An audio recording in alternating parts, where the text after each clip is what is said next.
اگر کوئی شخص ساری زندگی کوئی ایک نفلی عبادت نہ کرے، فرائض اور واجبات پر اکتفا کرے، سنتوں پر اکتفا کرے، اور ایک بھی نفلی نماز زندگی بھر نہ پڑھے، نہ کوئی نفلی صدقہ دے، لیکن واجبات اور فرائض ادا کرتا رہے، لیکن ساتھ ساتھ گناہ اس سے کبھی صادر نہ ہو، تو باوجود کہ اس نے نفلی نماز نہیں پڑھی، نوافل ادا نہیں کیے، اس کے باوجود انشاءاللہ سیدھا جنت میں جائے گا، کیونکہ گناہ نہیں ہوا اسے۔ اور ایک آدمی نفلی عبادتیں خوب کرتا رہے اور ساتھ ساتھ گناہ بھی کرتا رہے، تو نفع ٹوٹا برابر ہوتا چلا جائے گا، اس کی کوئی گارنٹی نہیں ہے کہ وہ سیدھا جنت میں جائے گا۔ لہذا معلوم ہوا کہ گناہ سے احتراز، گناہوں سے بچنا، گناہوں کا اہتمام کرنا، گناہوں سے بچنے کا، یہ نوافل سے زیادہ ضروری ہے۔ عام طور سے ہمارے دور میں جو فتنے ہیں گناہوں کے، ان میں نگاہ کا فتنہ سب سے زیادہ اشد ہے، اور گھر گھر پھیلا ہوا ہے۔ ایک ایک شخص اس فتنے کا شکار ہے۔ پہلے نگاہ کے غلط استعمال کرنے کے لیے کچھ کرنا پڑتا تھا، کہیں باہر جانا پڑتا تھا۔ کسی کو سنیما دیکھنے کا شوق تھا تو سنیما گھر میں تو ملتا نہیں تھا، لائن لگا کے ٹکٹ لے کے جاتا تھا۔ اب نہ لائن لگانے کی ضرورت، نہ ٹکٹ دینے کی ضرورت، نہ گھر سے نکلنے کی ضرورت، موبائل میں سب کچھ موجود ہے۔ لہذا یہ فتنہ شدید سے شدید تر ہوتا جا رہا ہے، اور خوب سمجھ لیجئے، اللہ تعالیٰ مجھے بھی سمجھ عطا فرمائے، آپ حضرات کو بھی عطا فرمائے، کہ نگاہ کا غلط استعمال جو ہے وہ نور ایمان کو سلب کر لیتا ہے۔ اللہ بچائے۔ ایمان کا ایک نور ہوتا ہے، عمل صالح کا ایک نور ہوتا ہے، اللہ جل جلالہ کے قرب کا ایک نور ہوتا ہے، اور نبی کریم سرورت عالم صلی اللہ علیہ وسلم نے دعا مانگی ہے اس نور کی۔ صبح کو فجر کی نماز کو جاتے ہوئے جو آپ دعا فرماتے تھے وہ اللہم اجعل فی قلبی نورا وفی بصری نورا وفی سمعی نورا وفی لسانی نورا وعن یمینی نورا وعن شمالی نورا ومن فوقی نورا ومن تحتی نورا۔ کوئی چیز چھوڑی نہیں جس میں نور نہ مانگا ہو۔ یا اللہ مجھے میرے دل میں نور دے دے، میرے آنکھوں میں نور دے دے، مجھے میرے کانوں میں نور دے دے، میرے بصر میں نور دے دے، میرے دائیں نور دے دے، میرے بائیں نور دے دے، میرے آگے نور دے دے، میرے پیچھے نور دے دے، میرے اوپر نور دے دے، میرے نیچے نور دے دے، میری زبان میں نور دے دے، اور نور میرا بڑھاتے ہی چلے جائیے، وَعَظِمْ لِي نُورًا، اور یہاں تک کہ یہ کہہ رہی ہے وَاجْعَلْنِي نُورًا، مجھے ہی نور بنا دیجیے۔ کیا ہے یہ نور مانگ رہے ہیں نبی کریم صلی اللہ علیہ وسلم۔ یہ کاہے کا نور؟ ایمان کا نور، تصدیق کا نور، قرب الہی کا نور، تعلق مع اللہ کا نور۔ یہ نور ایمان کے اندر، ہر صاحب ایمان کے اندر ہونا چاہیے، اس لیے صبح صبح رسول کریم صلی اللہ علیہ وسلم یہ دعا مانگتے ہیں کہ مجھے دے دیجیے۔ اب یہ نور جو ہے نا، یہ تو گناہ کے ساتھ جمع نہیں ہوتا۔ گناہ بھی کرتا رہے آدمی اور نور بھی ملتا رہے ایمان کا، یہ مشکل ہے۔ حضرت امام شافعی کا کہ شعر مشہور ہے کہ کسی نے شاگرد نے کسی استاد سے کہا، خود امام شافعی نے اپنے استاد بکی ابن جراح رحمۃ اللہ علیہ سے، امام شافعی کے استاد ہیں بکی ابن جراح، اور وہ امام ابو حنیفہ کے شاگرد ہیں، تو ان سے کہا کہ مجھے کچھ حافظے کی تقویت کا کوئی ذریعہ بتا دیجیے،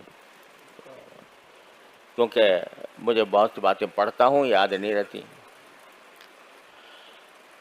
تو کہتے ہیں خود امام شافعی شعر میں کہ شکوت الی بقیع سوء حفظی فاوصانی الی ترک المعاصی. جب میں نے کہا میرا حافظہ کمزور ہے تو حضرت بقیع نے جواب میں کہا کہ گناہ چھوڑ دو تو حافظہ کبھی ہو جائے گا. کیوں؟ فإن العلم نور من الہ ونور اللہ لا یعطی لعاصی. کیونکہ علم جو ہے یہ اللہ کی طرف سے ایک نور ہے اور یہ اللہ کا نور کسی نافرمان کو نہیں دیا جاتا. تو معلوم ہوا کہ گناہ جو ہے وہ انسان کے دل سے ایمان کے نور کو سلب کر لیتا ہے. اب کیا مطلب ہے اس نور کے سلب کرنے کا؟ اس کی تفصیل میں جائیں تو لمبی چوڑی تقریر کی ضرورت ہوگی، لیکن مختصر بات یہ ہے کہ جب ایمان کا نور قلب میں پیدا ہو جاتا ہے، اللہ تعالیٰ اپنی رحمت سے ہم سب کو عطا فرما دے، تو پھر انسان جو ہے وہ اس کا خود طبعی میلان وہ طاعات کی طرف ہوتا ہے، عبادات کی طرف ہوتا ہے، اللہ تعالیٰ کے احکام کی تعمیل کی طرف ہوتا ہے، اور گناہوں کی طرف جو رغبت ہے وہ کم ہوتی چلی جاتی ہے. جتنا جتنا ایمان کا نور بڑھے گا اتنا ہی گناہوں سے نفرت پیدا ہوتی جا رہی ہے. شروع میں آدمی بتکلف نگاہ گناہ چھوڑتا ہے، دل چاہ رہا ہے، دل مچل رہا ہے، دل کی خواہش ہے، تقاضا ہے کہ یہ گناہ کر لوں، لیکن پھر وہ زبردستی اپنے اوپر زبردستی کر کے اور اپنے نفس کے خواہش کو کچل کر بچ جاتا ہے. تو جوں اپنی خواہشوں کو کچل کر بچتا رہے گا اتنا ہی ایمان کا نور بڑھتا رہے گا. پھر ایک مرحلہ ایسا آ جائے گا کہ گناہوں سے نفرت ہی ہو جائے گی. یہ مانگ رہے ہیں سرکار دو عالم کہ یا اللہ مجھے یہ نور عطا فرما دے. اب وہ ان کو سرکار دو عالم صلی اللہ علیہ وسلم تو بذات خود نور تھے. لقد جاءکم من اللہ نور و کتاب مبین، سراپا نور ہی نور تھے. اللہ تعالیٰ نے ان کو سراپا نور بنایا تھا. لیکن کیوں مانگ رہے ہیں؟ تاکہ اپنی امت کے لوگوں پر شفقت فرما کر امت کے لوگوں کو سکھائیں کہ خدا کے بندو یہ چیز مانگنے کی ہے. نور مانگو اللہ تعالیٰ سے، اور اس نور کا تقاضا کا نتیجہ یہ ہوگا کہ انشاءاللہ گناہوں سے حفاظت بھی ہوگی. گناہوں کی گناہوں سے بچنے سے نور پیدا ہوتا ہے، اور جب نور پیدا ہوتا ہے تو آپ مزید گناہوں سے بچنے کی ہمت پیدا ہوتی ہے. مزید ہمت ہوتی ہے تو مزید نور آتا ہے. یہ ایک تسلسل ہے جو بندے کو ساری زندگی جس کو حاصل کرنے کی فکر کرنی چاہیے.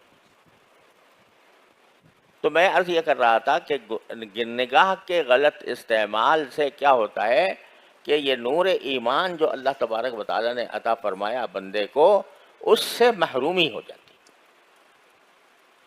یہ آنکھ کا نور ہے نا جس سے دیکھ رہے ہو، یہ آنکھ ہی کا تو نور ہے نا. کس کا عطا کیا ہوا ہے؟ اللہ تعالیٰ کے سوا کون ہے جس نے یہ دے دیا ہو؟ مفت دے دیا، بے مانگے دے دیا، کوئی قیمت وصول نہیں کی. ساری زندگی تم اس کو استعمال کر رہے ہو، اور اتنی نازک مشین دے دی ہے کہ اس کے کل پرزوں کا اور اس کے رگ پٹھوں کا کسی کو پتہ نہیں ہے. ایک ہمارے دوست ہیں جو اللہ تعالیٰ ان کو شفائے کامل عطا فرمائے، وہ آج کل بیمار ہیں، آنکھوں کے امراض کے اسپیشلسٹ ہیں. انہوں نے مجھے بتایا کہ صرف آنکھ کے اندر 11 قسم کے اسپیشلائزیشن ہیں.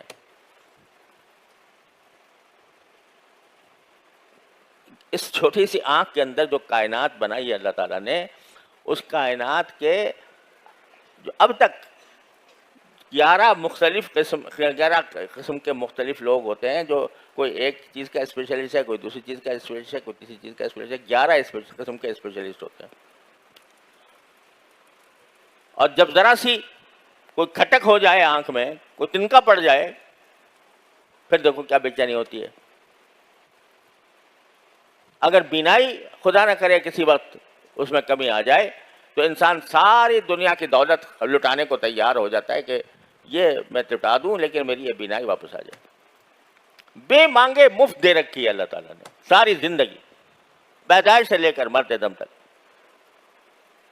یہ چل رہی ہے. تو اس کائنات کو، آنکھ کی اس کائنات کو اگر گناہ سے آلودہ کرو گے، اللہ کی دی ہوئی اس مشین کو اللہ تعالیٰ کی معصیت سے آلودہ کرو گے، تو اس کا چاہے تمہاری بینائی سلب نہ ہو، لیکن جو اس کے اندر اللہ نے نور ایمان رکھا ہے وہ سلب ہوتا جائے گا.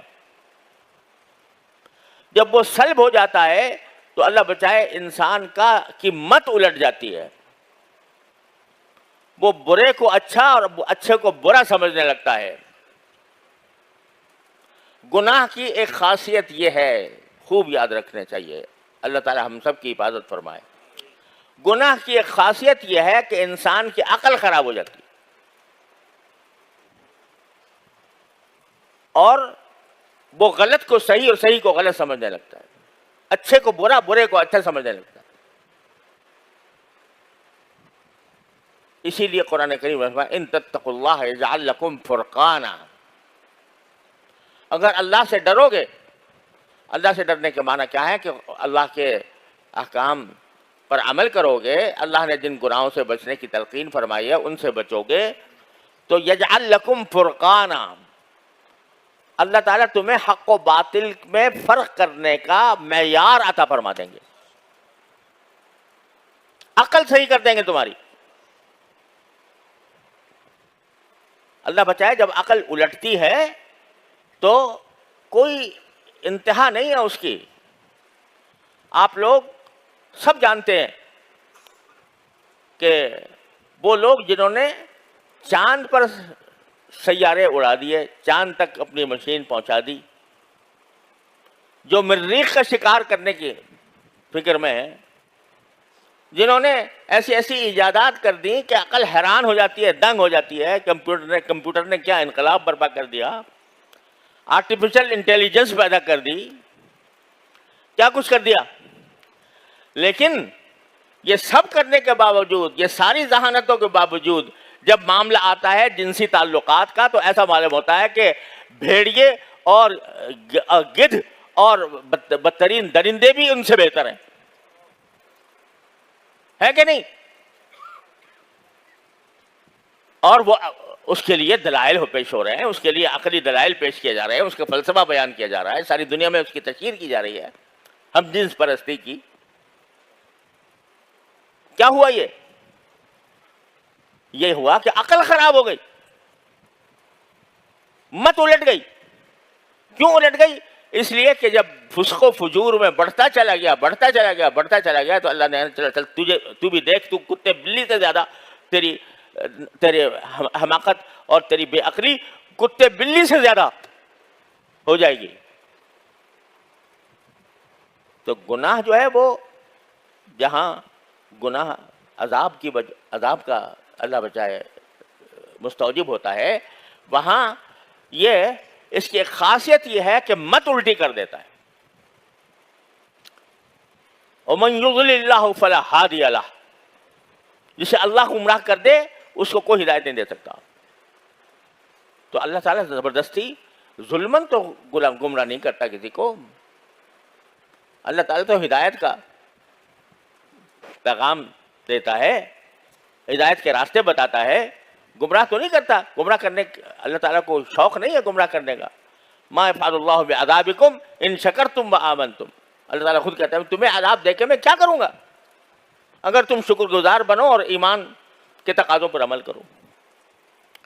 تو اللہ جل جلالہ نہیں چاہتے کہ تم گمراہی کے گڑھوں میں جا کے گرو، لیکن جب تم خود وہ راستہ اختیار کر لیتے ہو گناہوں کا، معصیتوں کا، اور اللہ کا خوف تمہارے دل سے مٹا دیتے ہو، یہ احساس مٹا دیتے ہو کہ میرا اللہ مجھے ہر وقت دیکھ رہا ہے، تو اس کا نتیجہ یہ ہوتا ہے کہ تم خود گمراہی کے گڑھوں میں جا کے گر جاتے ہو۔